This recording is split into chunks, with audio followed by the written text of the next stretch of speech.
জিব্রাইলকে ডাক দিয়ে বলে, জিব্রাইল, আদমকে 7 টুকরা লোহা নিয়ে দাও। কয় টুকরা? 7 টুকরা লোহা। জিব্রাইল আমিন আদম আলাইহিস সালামকে 7 টুকরা লোহা এনে দিলেন। এখন লোহাগুলা দিয়ে কি বানাবে? বিভিন্ন প্রকারের যন্ত্রপাতি বানাবে কাজ করার জন্য। এখন লোহা নরম করতে হলে কি লাগে? কথা বলেন, কি লাগে? আগুন ছাড়া কি লোহা নরম হয়? এই জন্য জিব্রাইল আমিন বলে, রব্বুল আলামিন, লোহা তো নিলাম, কিন্তু এগুলা দিয়ে যে যন্ত্র বানাবে, কি দিয়ে বানাবে? আগুনের প্রয়োজন। আল্লাহ রব্বুল আলামিন ডাক দিয়ে বলে, জিব্রাইল, যাও, জাহান্নামের ফেরেশতা আছে, লিডার, তার নাম হলো মালিক। ওই মালিক থেকে অনুমতি নিয়ে জাহান্নাম থেকে কিছু আগুন নিয়ে আসো। জিব্রাইল আলাইহিস সালাম জাহান্নামের মালিককে বলে, আল্লাহ রাব্বুল আলামিন বলেছেন জাহান্নাম থেকে কিছু আগুন দেওয়ার জন্য। একটু খেয়াল করে শুনেন। মালিক যখন জিব্রাইল আমিনকে জাহান্নাম থেকে কিছু আগুন দিলেন, ওই আগুনগুলো যখনই জমিনে রাখে, সঙ্গে সঙ্গে আবার জাহান্নামে চলে যায়, আবার আনে, আবার জাহান্নামে চলে যায়। জিব্রাইল আমিন একবার, দুইবার নয়, 7 বার জাহান্নাম থেকে আগুন আসছেন। ওই আগুনগুলা যখনই জমিনে রাখে, জমিন ওই আগুনের তেজ বরদাস্ত করতে পারে না, সঙ্গে সঙ্গে ওই আগুন আবার জাহান্নামে চলে যায়।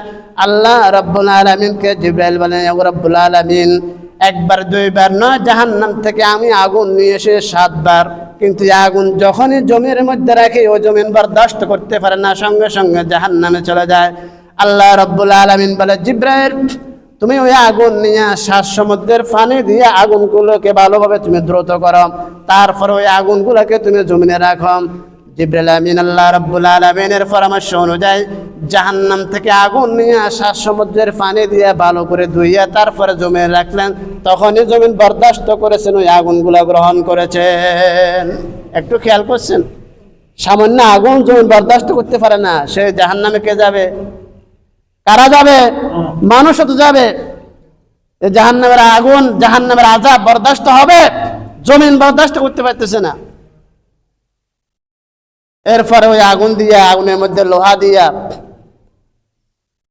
আদম আলাইহিস সালাম বিভিন্ন যন্ত্রপাতি বানালেন। তার মধ্যে একটি বানালেন লাঙ্গল। কি বানালেন? দেখছেন না মুরব্বীরা? অনেকে হয়তো বা শ্বাস করছেন, কারণ এরপর আদম আলাইহিস সালামকে জিবরাইল আমিন এক মুষ্টি জান্নাত থেকে গম এনে দিলেন। বলে, তুমি এই লাঙ্গল দিয়া 2টা গরু এনে দিলেন, এই গরু দিয়ে জমিনে শ্বাস করো, কর্ম করো, ছাড়া খাবার কোনো ব্যবস্থা নাই দুনিয়াতে। পরকালে জান্নাতের হিসাব হলো ভিন্ন, ওইখানে আবার কোনো পরিশ্রম নেই। দুনিয়াতে আপনি এখন এখানে মসজিদে বসে বসে যদি কল্পনা করেন ফলাবার কলমা খাব, আসবে এখানে? কথা বলেন, আসবে? কিন্তু জান্নাতে যদি আপনি বসে কল্পনা করেন এখন ফলাবার কি খাবো, আমি রোজ খাবো, সঙ্গে সঙ্গে চলে আসবে। বলেন সুবহানাল্লাহ। বলাও লাগবে না, শুধু অন্তরে আসছে, খাবেন, সঙ্গে সঙ্গে সামনে উপস্থিত। দুনিয়াতে ওটা হবে? হবে না। আদম আলাইহিস সালাম এবার গরু নিয়ে হালসা শুরু করলেন।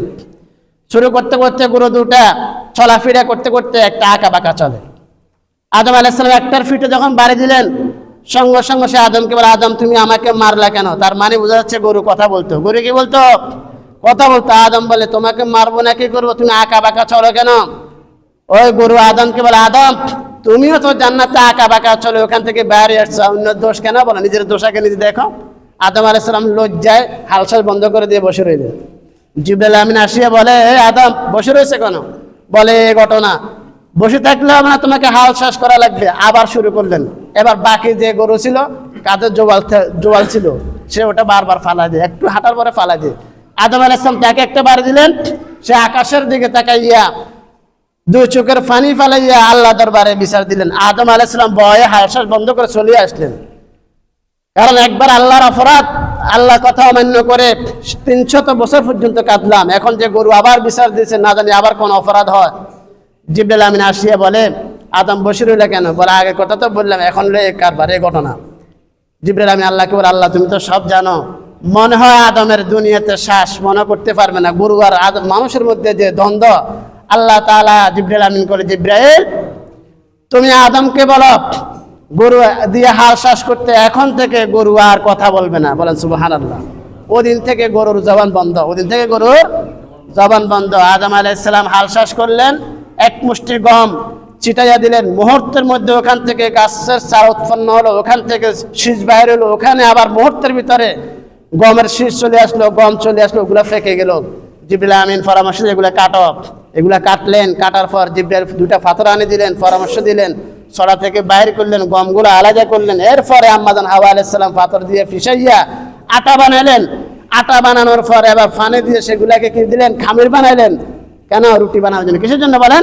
রুটি বানানো। এগুলো তো জানতো না, জিবরিল আমি শিখে দিয়েছেন।